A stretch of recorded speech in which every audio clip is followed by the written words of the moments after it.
I'm Robert Redford, and I'm one of a billion rising to help stop violence against women. I'm Jane Fonda. I'm an actor and a writer, and I'm a member of the V Board. And I'm rising because my mother was sexually abused when she was 8 years old. I'm rising because I'm over it. We have to stop. If we can get 1 billion people standing up and dancing, it'll be 1 billion more people aware in the world. It's not something aggressive, it's not shouting, it's not muted, it's not fist up, it's not abusive, it's not angry. It's something just puts us in this movement and energy together. I mean, I can't imagine what else anybody would want to be doing on February 14th, 2013.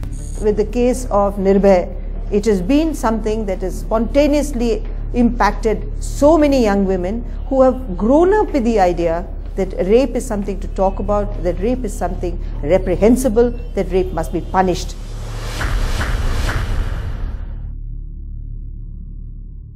Eve Ensler, the author of the cult Vagina Monologues, is now an international icon, somebody we all know, read, follow, and are interested in.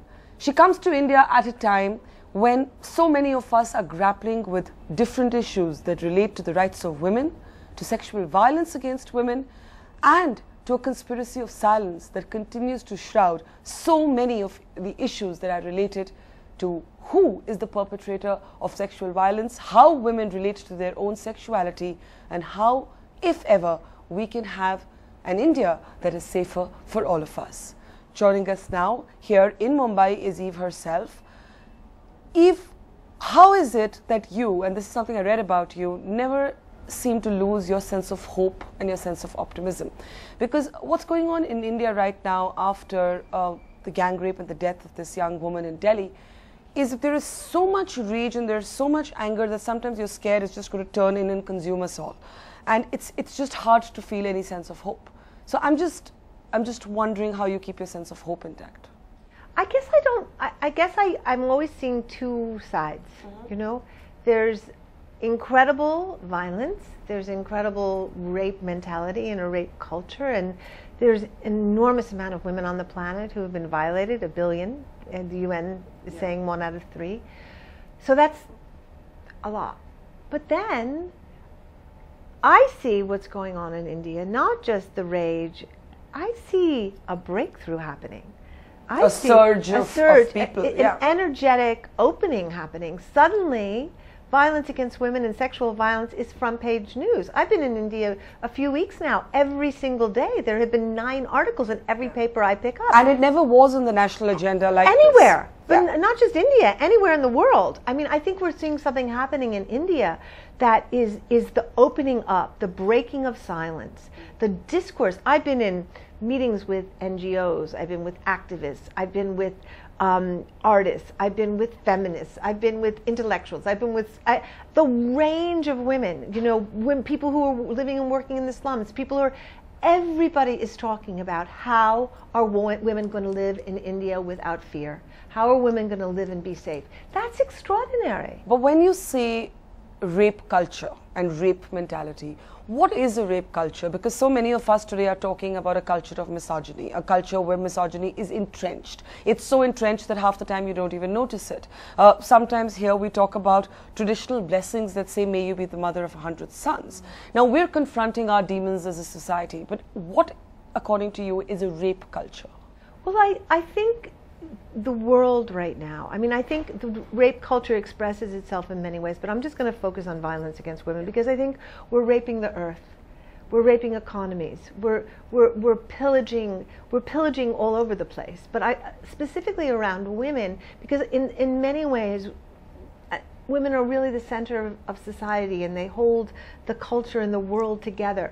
I think what we're talking about is the objectification, the commodification of women's bodies so that they're not seen as human and real and equal and life-giving and bodies to cherish, beings to honor, beings to look at. We're in the same way that we look at the earth, you know, it isn't just about taking from the earth and having the earth and grabbing what you want from the earth and drilling the earth. It's about honoring the earth and having a mutual dance and looking at the fact that she feeds us when we feed her, and it goes back and forth. And I think part of what I see not just in India but everywhere in the world is that what we've come to expect to happen to women and the kind of making ordinary of the everyday violences, whether you're being grabbed on a bus or being leered at or girls are being incested in their It's families. almost treated as an inevitability. It's just the way it is, right? This is what happens to girls. And I think really what is happening right now in India, there's a huge questioning of normal. Yeah. It's saying, no, maybe this isn't normal. Maybe this is outrageous that approximately 250 million women in India may be violated. That's not normal. That's insane. And I think part of what patriarchy does in its cleverness is it makes what is extreme seem like the norm. Yeah. And I think what's happening now is people are suddenly going, we're over it. We're over it. We can't live like this. We can't sustain this anymore. We can't live in a world where women are under threat, under siege, everywhere they go all day long. You can't wear what you want, go where you want, do what you want, dream what you want because of this onslaught of violence. India's #1 news app just got even better. Download NDTV's new app. Fully optimized for retina display.